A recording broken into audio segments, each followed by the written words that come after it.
I'm Stephanie Jordan. I'm the local food program manager at Sustainable Solano. And this is one of our many cooking classes that we are doing over the next few months.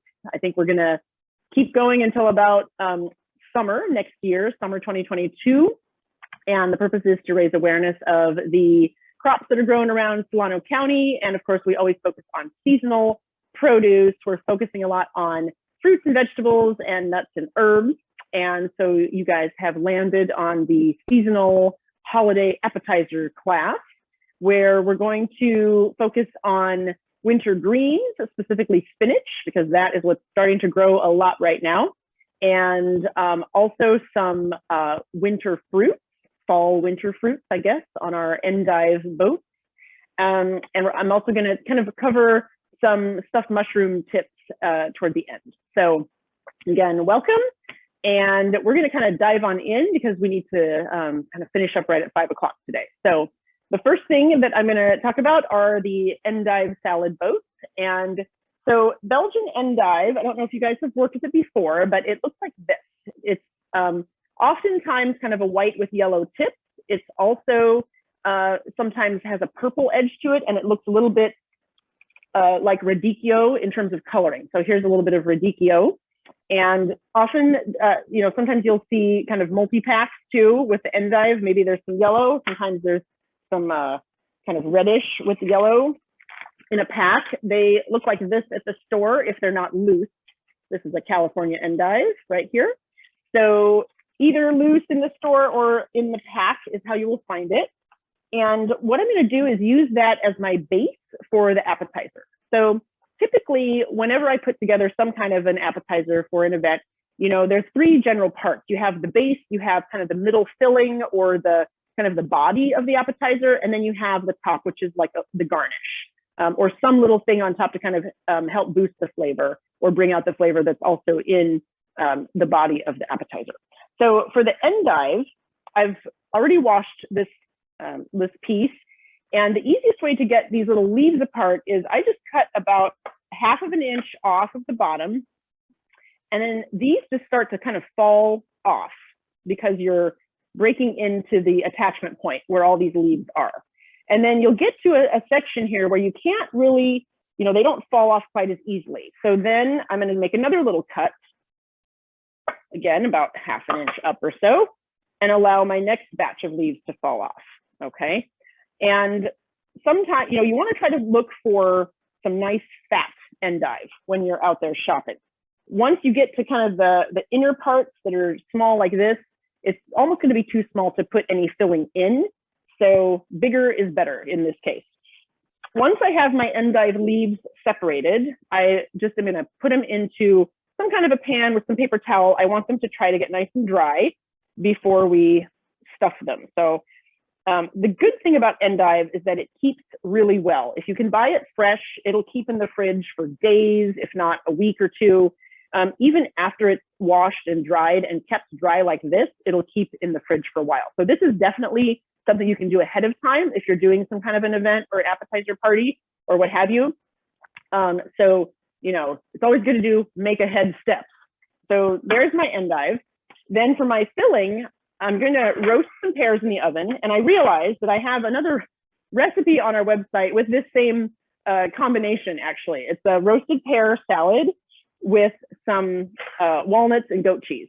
So what I did here is just made some pear slices. I'm using a Bosc pear today, which are these brown ones. We ended up with a bunch of them from our executive director. She has Bosc pear trees on her property. So I came home with lots of pears after a meeting yesterday. And all I'm doing is slicing these roughly 1/4 inch thick. Doesn't have to be exact.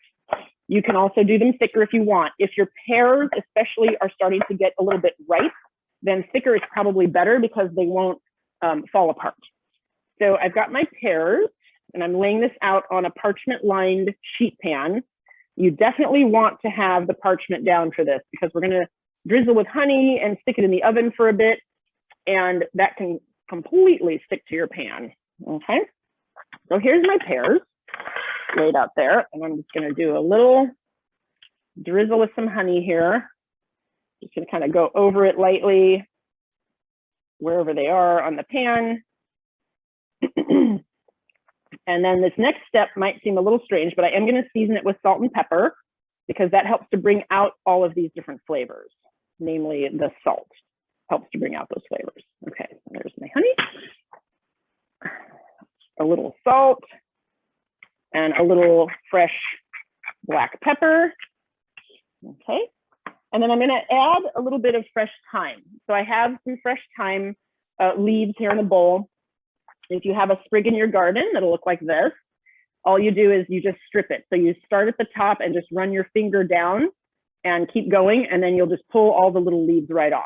So you want to strip it down instead of trying to pick them off one by one. So I'm just going to kind of randomly scatter this around. We'll just kind of, it'll stick to some, it won't stick to others. That's okay. We just kind of want to give it a little bit of flavor, and we can always add a little more fresh thyme as a garnish at the end. All right, so there's my pear prep. I'm going to put this in the oven, which is at about 400 degrees, and we'll check it in a few minutes. All right, while that's happening, we're going to make the vinaigrette, and I'm using kind of some citrus flavors for that. With some, I'm going to juice some of these little mandarins that I got in my CSA box this week from Terra Firma. So, but I'm going to start, as I start many vinaigrettes, with a shallot. So just about half a teaspoon. We don't need a ton of vinaigrette for this because we're working with such a small amount going into the endive. I'm just going to mince up a little bit of shallot. I don't even need that much. A little tiny bit, probably like a quarter to a half of a teaspoon is really all we need. Okay. I was chopping some onion earlier and it was making me cry. So I feel like I'm still recovering from that a little bit. Then I'm going to put in a little bit of champagne vinegar, and I have amounts on the recipe. Oh, Allison, you could share the recipe. Maybe that would be a good idea. So, but I often don't even really look at recipes when I'm doing vinaigrette. I just kind of start, assembling the parts. So the first thing I'm doing is putting together all the water-based parts. So I've got my champagne vinaigrette, and now I'm putting in my mandarin juice. There it is. So I've got the salad components up at the top, and then the vinaigrette components are down underneath, and then we've got the procedure. So this will be up on our website probably tomorrow or Monday, and it'll be available to download as a PDF. Okay, there we go. So I squeezed in about 3 halves from my mandarin. And then I'm also going to put in, I think, just a little bit of honey too. I'm just going to drizzle a little bit in. We're working with fruit, and so I kind of like to make my vinaigrette not super savory, but have a little bit of a sweetness. But you do need the acid to kind of counteract that sweet. Okay, and then my salt and pepper goes in. And finally, some olive oil. Today I've got some from Soul Food Farm up in the Pleasant Valley area. And so now we're going to do the drizzle and the whisk at the same time. I'm going to mix this up a little bit first just to get my honey kind of going there, get it dissolved. All right. This might end up being roughly equal parts olive oil to the acid because I'm working with fairly sweet acids here. The orange juice is not going to have that tang like a vinegar would. So we're just going to kind of taste as we go. Okay, so it looks like it's mixed. My honey's dissolved. The way I like to taste is just dip in a little bit of the leaf that we're using. Can you hear me crunch, crunch a little bit? Okay, I think we're there. All right. I'll probably need to remix this before we put it on to the greenery, just because I don't have any Dijon mustard in there, and that usually helps to emulsify it. Okay, so my next step is my little salad greens that are going to go into my endive boats, right? And this is really just to add a little bit of texture, a little bit of color. So I happen to just have on hand some romaine. You could definitely do an arugula if you want it a little more spicy. You could do, you know, some kind of a red leaf lettuce. I just want to make like a little bit of like confetti here. So I almost did like a chiffonade type of a procedure here. So there's my lettuce. And I think that's going to be enough just for me to demonstrate. So let's put that over here. So you can definitely get all of these pieces and parts done before you assemble and just hold it in your fridge. So the vinaigrette will keep for, you know, a few hours, even a day ahead of time. The greens, depending on, you know, what kind, sometimes the greens can turn a little bit brown from where the knife hits it. So that you might want to do a little, you know, the day of, but not too far in advance. Another thing, I am going to actually use a little bit of this radicchio, just kind of as a garnish.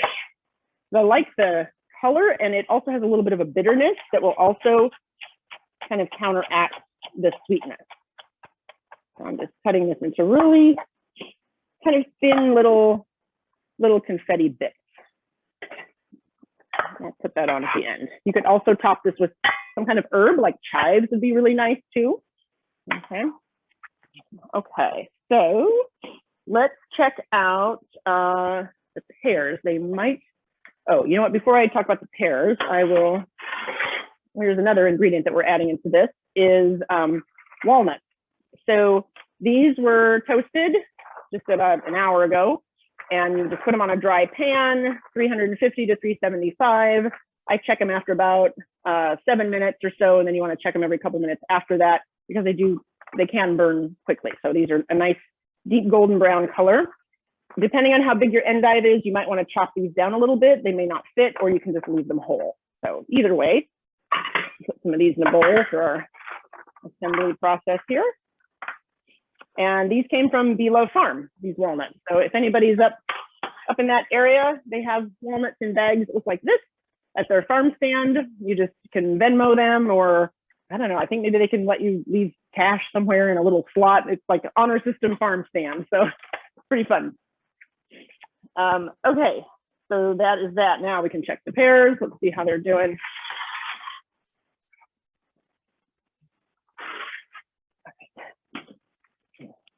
Okay, we could go a little longer. I just want them to get soft. These were a little more ripe than firm, so I might actually just kind of stop here. Or I'll throw them back in just for a minute while I kind of get the goat cheese out. That's our final ingredient here for this. So, you know, this is just a plain goat cheese, but there's all these different kinds you can buy now. You know, there's honey, there's herbs, there's all kinds of stuff. So your choice, you know, if you come across something that sounds like it might go well, feel free to try it out. Okay, get a little bit of that out. All right, and let's grab a fancy platter. I have all kinds of stuff from catering. So something that would be nice to put down here in terms of presentation. So this is just kind of a basic silver, looks like a tray, but it is one of these food grade things. You know, you could chop up some chives and sprinkle it on all over the pan as kind of a little decoration for your pan before you lay your endive down. You could put like a whole sprig of some kind of herb. I don't seem to have any handy right here, but maybe like a big sprig of parsley or something, just kind of add a little interest to your platter. Just some options for plate presentation. What I do recommend though is that you don't build your appetizer on the thing that you're presenting it on. So we want to build it somewhere else. So I have, you know, my endive in here. I could build it here, or I could just get out another sheet pan, but I think I have enough room here. So, okay, so now we'll just start. Go ahead and mix a little vinaigrette in with my greenery.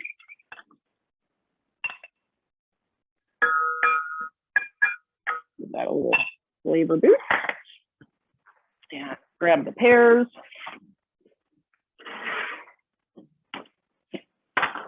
Okay, I think I'm done with the oven now. Okay, these got a little more crispy on the edge. So, need to switch hands here. And let me just transfer a few of these over here. So if you want to do, like, some of these little pear pieces are tiny enough where they would actually fit on the endive and you can just leave it whole. In other cases, some of my endive leaves are kind of small. So I'm gonna trim these up and chop up a little bit more the pear so that they'll fit better.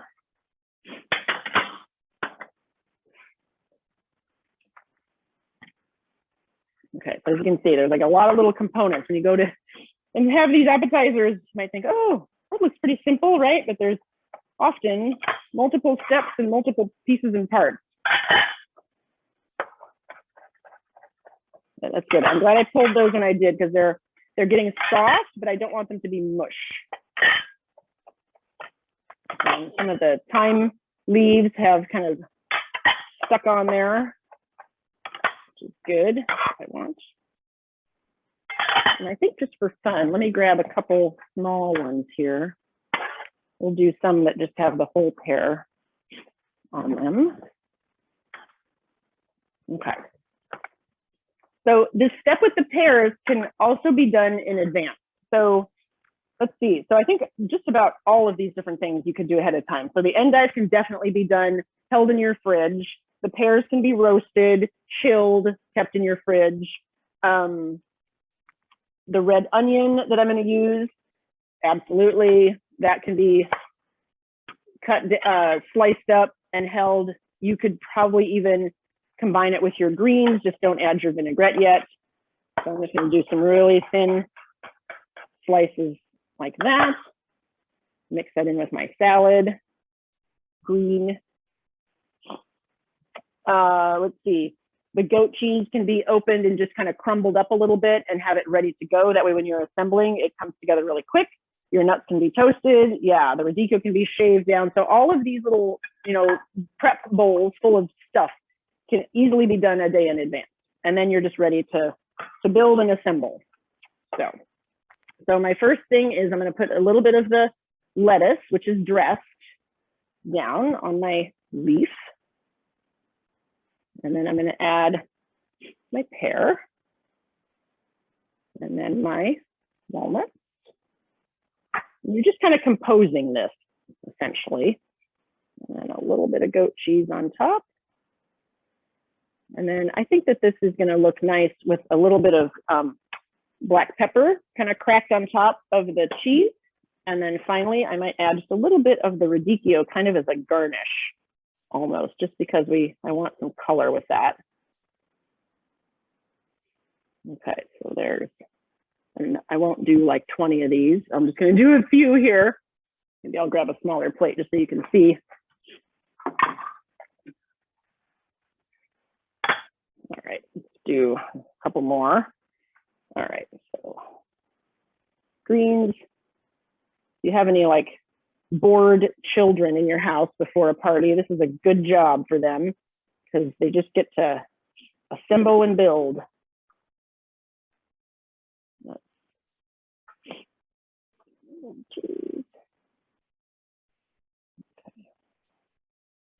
And pepper. Okay, I'll do a couple here. And then once you have these built, they can also just kind of be stored on a tray. Everything here is fairly, it's not highly perishable. We have cheese here, but it's going to be fine sitting out for, an hour or so. So you don't have to stress too much about that. One more here. Things also look best on platters in odd numbers, I find. So, normally I would have kind of a filled platter of these, but if you're doing this as like a little plated appetizer for, a dinner party or something, I would aim for like 3 or 5 on a little plate.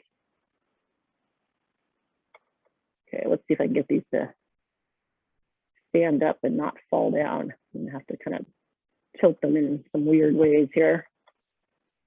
That one's good. Over there. Okay, let's see if I can bring this over. I'm gonna shift this down. All right, so there they are, our little endive boats. All right, let me see if I can get this back where I had it. Oh, my head's cut off. Never fails. Let's try that. My head's still cut off. Allison, you're gonna have to tell me when am I in the right spot here? I think this is probably good. This might be it.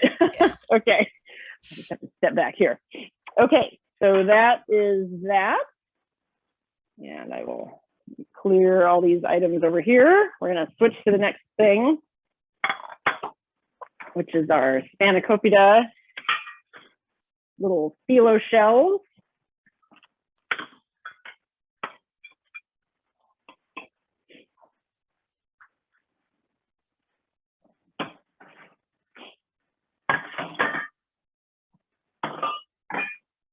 Okay.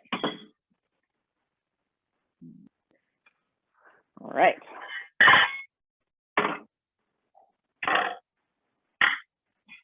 All right, let me grab the next batch of goods here.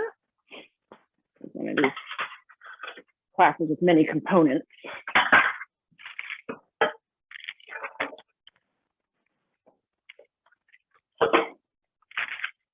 All right, so this recipe is basically filling for the full, well, actually not the full, I did a half version, but it is the same filling that would go into Spanakopita, traditional Spanakopita, which you make in the big casserole with the phyllo sheets, which I used to do a lot when I was younger. I love Greek food, so I kind of made this a lot, and I was a vegetarian for many years too, so it was kind of a great dish. And so what I did is I just made the half version of the filling, and then we're going to use little Phyllo Shells.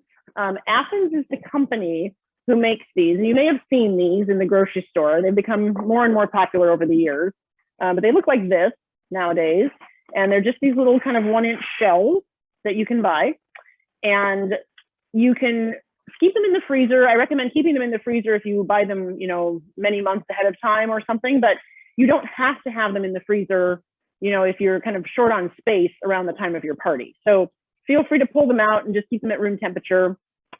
Keep them sealed up because they will start to get stale if they are exposed to a lot of, humidity or moisture.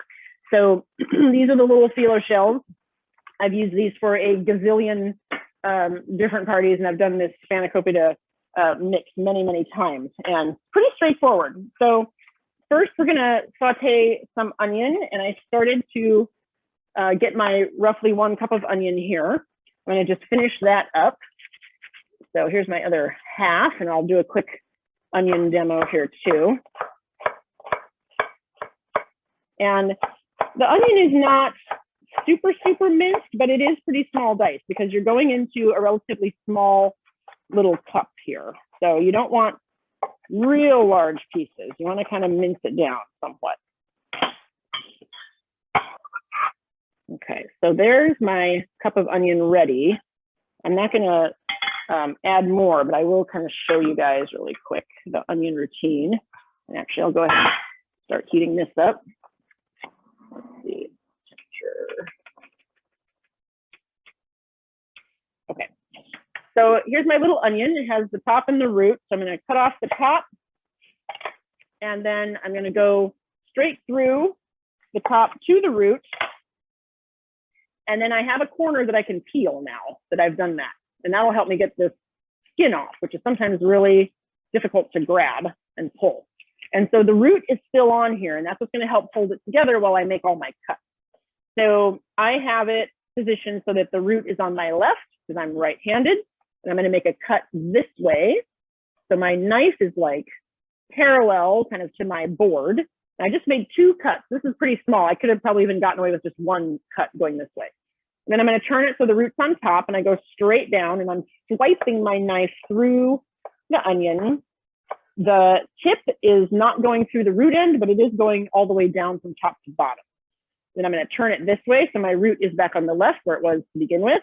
And then I go straight down, and I have little diced onions. Okay, so there's that. And that's what was done for all the onion in that cup. Okay, so now we're gonna start by sauteing the onion. I'm just gonna kind of eyeball that. A couple of tablespoons of olive oil. Let me grab a spoon. So we're gonna do the onion along with some dried herbs. So I have some dried basil and also some dried oregano, which just kind of go with the flavors of the dish really well. You want to always add your dried herbs at this beginning stage with the saute, because the dried herbs need that heat to bring out the essential oils and flavor that are in the dried herbs. Okay, so I'm going to do about a teaspoon, about a teaspoon of each thing. There's my basil.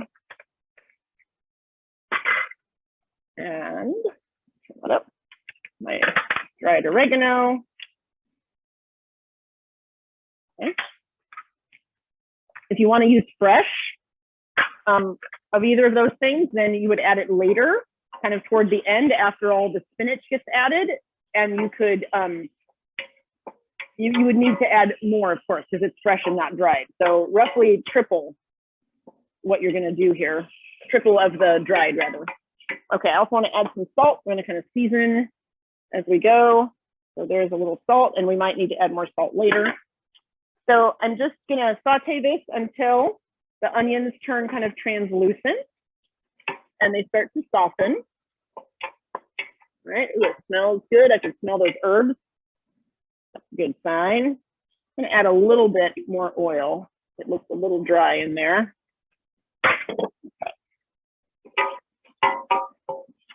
Okay, so while that's happening, we'll look at our other ingredients.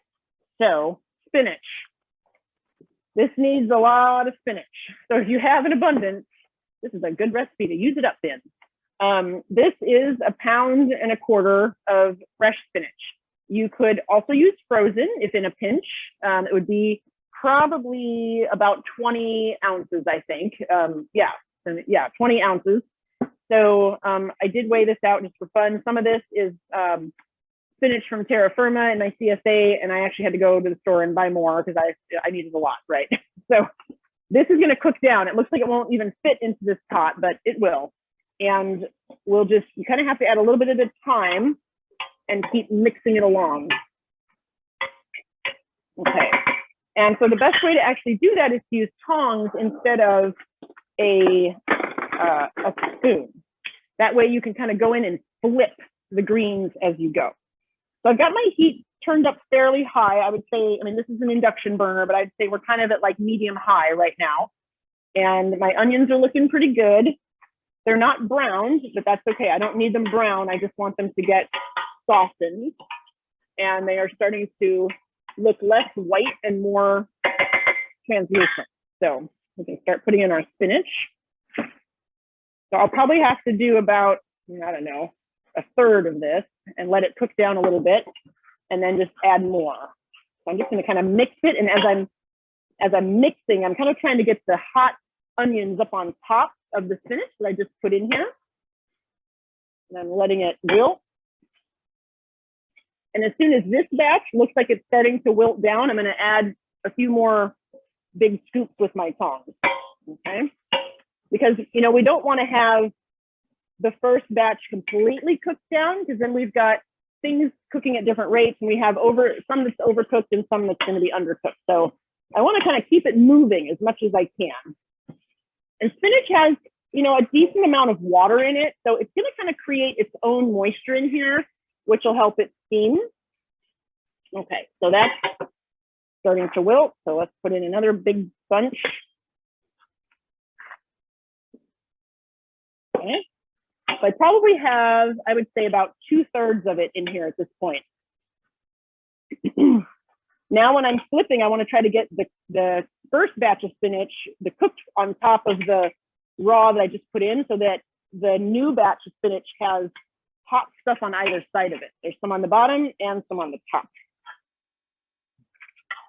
I'm gonna try to move this a little closer to me so I can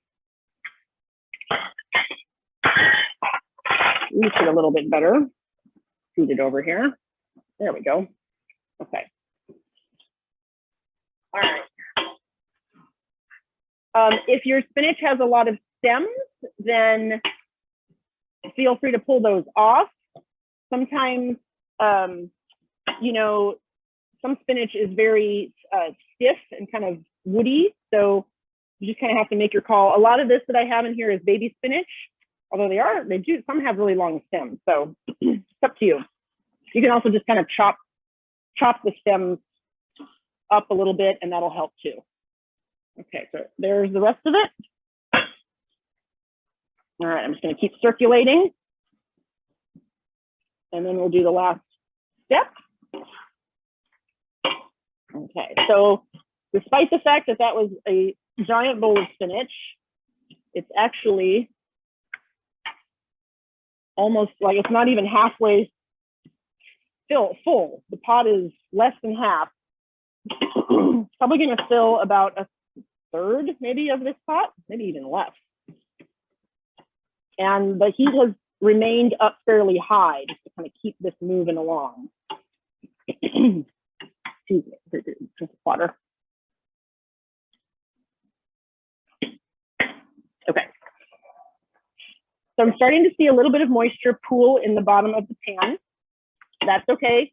As we go, this will evaporate, and I'm also going to add a little bit of flour, which will kind of help to thicken that up and absorb that extra liquid. All right. Okay, I'm going to turn this down and just let it kind of keep doing its thing. I need to mince up a little bit of garlic to add in there. So 3 to 4 cloves. If you're a garlic lover, add more. I'm going to do about 3. And you might notice that I'm adding the garlic now as opposed to when my onions went in. I like to wait and put the garlic in a little bit later in recipes, because then I feel like you just get more of that garlic flavor and it doesn't overcook so much and lose its garlickiness. Yeah, I got it. Give these a little whack. I trim off the root end of the garlic.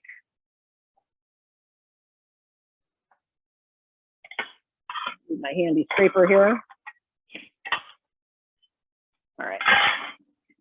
Check and see what's going on in here. Looks good. Liquid's coming out. Okay. All right. Let's mince this up.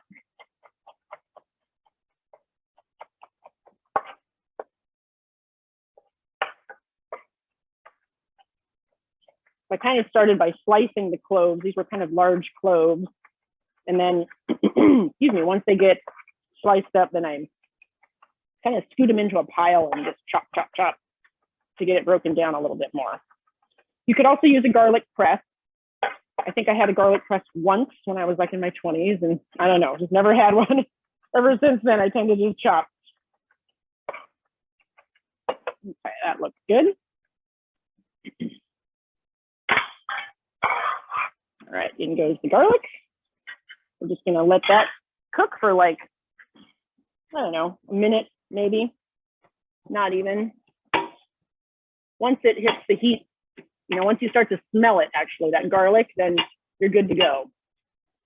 Okay, now we're gonna sprinkle in the flour.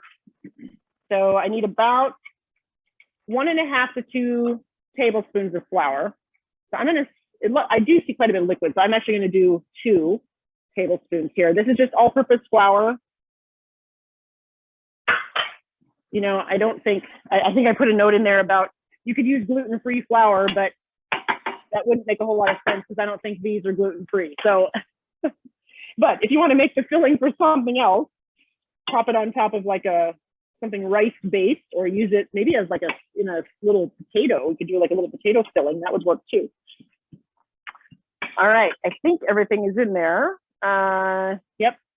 So now it looks a little bit tasty in here. We're done with this step. I'm going to turn this off. And let me see here. I can kind of show you what this looks like. I'll bring it over there. I don't know if you guys can see here. So we've got, the liquid. I had about a couple tablespoons of kind of water from the spinach, and that has gotten completely absorbed by the flour. And I need like a larger, I don't know if it's going to fit in here. Let's try. I want to mix it in something where you guys can see it a little bit better.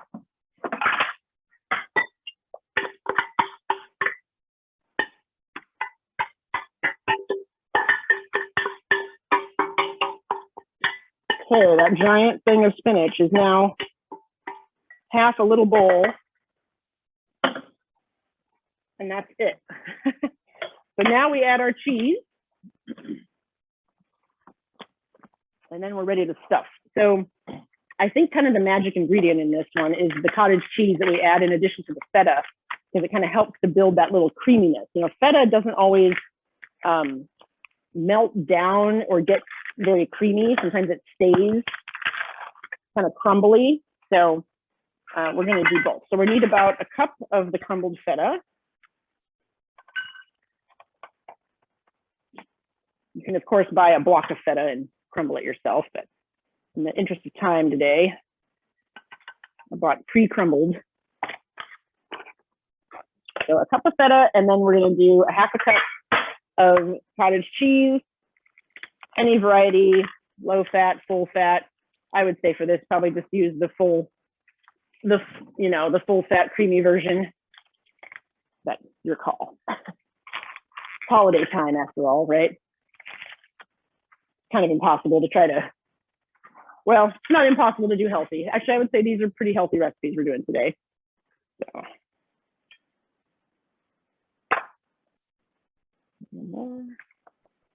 Okay, there's the cottage cheese.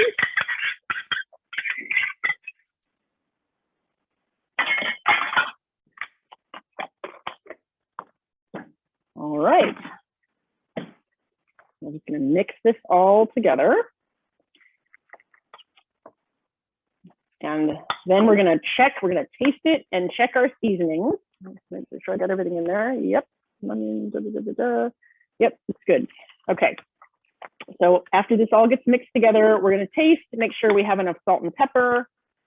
And then this is good to go, and it's ready for our little shells. And so at this point, this is something absolutely you do a day ahead of time. You make your filling, put it in the fridge, cool it down, and then refrigerate, and you're ready to stuff and build your little shells the next day. Okay, so there's that. See how it is.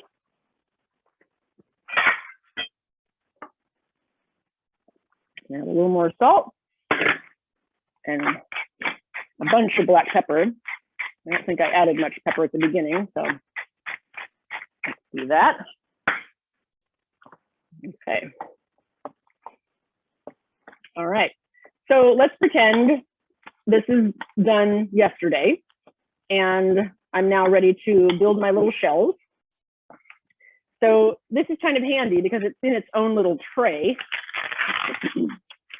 So after we peel off this top layer of plastic, you can just leave them in here. They're stabilized, and you can just build them in here.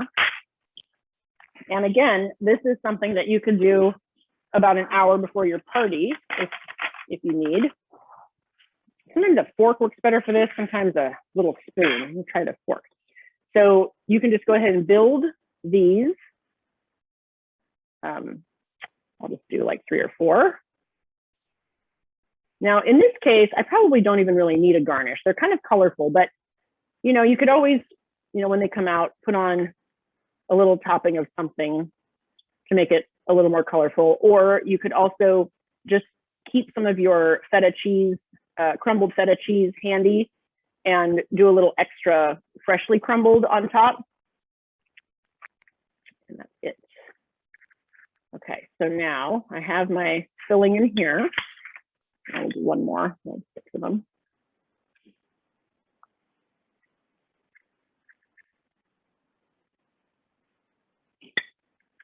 All right.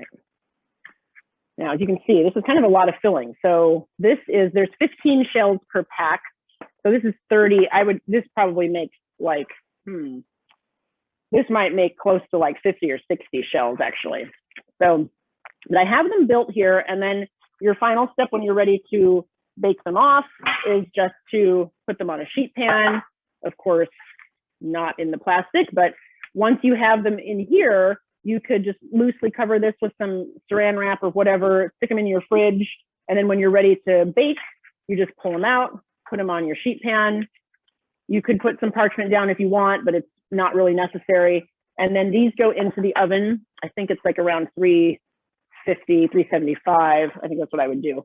So then these just go in, I turn my oven off. They're gonna bake, and then they don't take long, probably like 6 to 8 minutes in there, just so everything's heated through, especially if you have this made ahead of time, it's gonna be cold. So keep in mind, it's gonna take a little longer for all of that to heat through. You want your cheese to be kind of melty, and pull them out and put them on the tray, and then we're good to go. So, okay, it's about 1:15, so that is it. I did want to talk a little bit, just for a couple minutes before we go to questions, about some alternate fillings for some of these things. So for the endive, I did list on the second page of this recipe some additional ideas. For example, you could do roasted beets with some pine nuts or walnuts. Some ricotta cheese would be excellent. Maybe you smear the ricotta on the bottom and then top it with your little roasted diced beets, and then your nuts, and maybe some like fresh parsley or some thyme. And then you could even do like a balsamic with that. You could toss your beets with a little balsamic, either a reduced balsamic drizzle, or you could make a balsamic vinaigrette and toss your beets with that too. So that'd be an excellent topping. Another thing could be some orange segments with some walnuts and goat cheese. Another thought was some apples with some pecans, maybe some Gouda. You could do either a white balsamic with that, somehow mixed in with the apples, or even like an apple cider vinaigrette. And then another one that I kind of thought of at the last minute is a celery. I've done a celery salad before, which was excellent. And so you cut up the celery, and I think it's best to soak the celery in some water, some cold water in the fridge for a little while. It'll keep it nice and juicy. And then you can toss it with a little bit of lemon juice, and maybe put in some like crushed pistachios and some shaved Parmesan or pecorino cheese. So just some other ideas. Those are kind of listed on the back of that recipe. And then for the phyllo shells, these are, phyllo comes from, Greece, Middle East, Turkey, that area. So just kind of think about, some flavor profiles that might work well, from that area. So I was thinking about like a chickpea tomato mixture, maybe with some Moroccan spices. You could add in like some diced up dried apricots to add a little sweetness, which would then go with, some spices like some cayenne pepper, some cumin. So that would be an excellent filling. You could also do kind of like a pureed bean, like a white bean type of puree that you could put in the bottom here, and just top it with, some other, this might work well in the summertime, with like some tomatoes and some cucumbers. It's almost like a little Greek salad that you're sort of composing on top of it, on like a bean puree. So that would be good too. Anything with bacon and spinach is always good too. So this spinach filling with the Spanakopita, you can add a little protein to that too. I've added some kind of very small diced up chicken to this mixture too, and that works well also.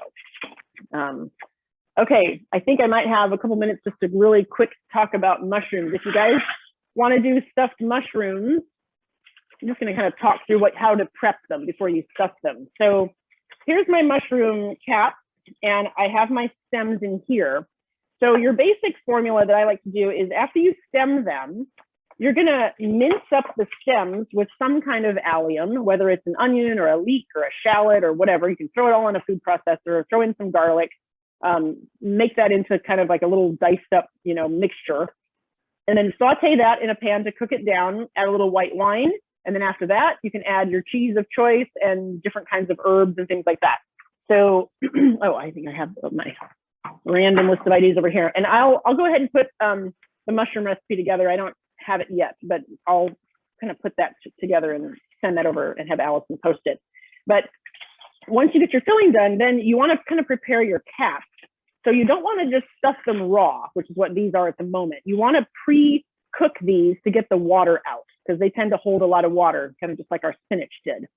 So, excuse me, you want your oven to be kind of hot, like 425 or so, maybe even 450, depending on your oven.